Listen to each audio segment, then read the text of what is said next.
நபி ஸல்லல்லாஹு அலைஹி வஸல்லம் என்ன பண்ணுறாங்க, மக்காவில் தங்கி இருக்கும்போது அரஃபாவில் தங்கியிருக்காங்க, அந்த இடத்துல இருந்தே படையை கிளப்புறாங்க.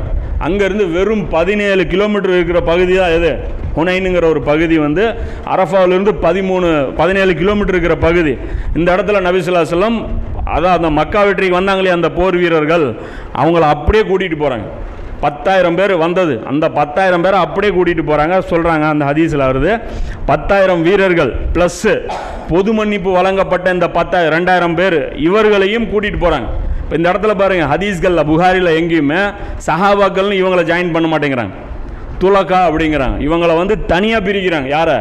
இந்த மக்கா வெற்றியின் போது அதுக்கு கீழே அடி குறிப்பாக அவங்களே போட்டிருக்காங்க. இந்த துலக்கானா யார் அப்படின்னு சொல்லி அவங்களே அடி கொடுத்துருக்காங்க.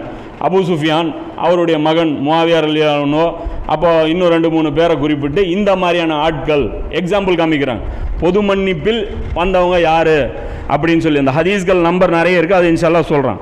அதில் பார்த்தீங்க அப்படின்னா இந்த ஆட்கள் வந்து வர்றாங்க அப்படின்னு சொல்லி அவங்களே பிரிக்கிறாங்க. நாங்கள் 10,000 பேரும் துலகா 2,000 பேரும் நாங்கள் சேர்ந்து கிளம்பணும் அப்படின்னு சொல்லி இவங்க போகிறாங்க. இந்த இடத்துல அவங்க போகும்போது மக்காவில் ரசூல்லா இப்போ கவர்மெண்ட் ஆகிப்போச்சு.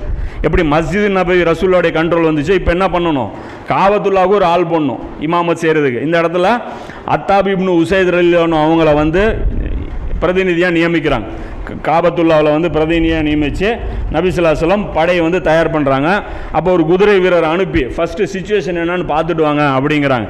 அவங்க என்ன பண்ணுறாங்கன்னா, போர் வந்து ரொம்ப சின்சியராக நடக்கணுங்கிறதுக்காக யார், அந்த ஹுனைன் வாசிகள் என்ன பண்ணுறாங்க அப்படின்னா ஆத்திரம்.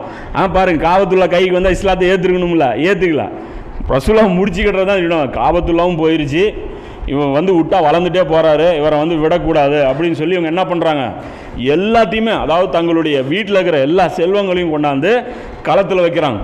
களத்தில் வச்சு அப்போ தான் வெறி வரும், ஆத்திரமாக வரும் போரிடுறதுக்குன்ட்டு கொண்டாந்து அந்த செல்வங்களெல்லாம் பின்னாடி அடுக்கி அதுக்கு அடுத்த லேயரில் ஒட்டகங்களெல்லாம் நிப்பாட்டி, ஆடுகளெல்லாம் அடுத்த லேயரில் நிப்பாட்டி, பெண்களையும் கொண்டாந்து நிப்பாட்டிடுறாங்க.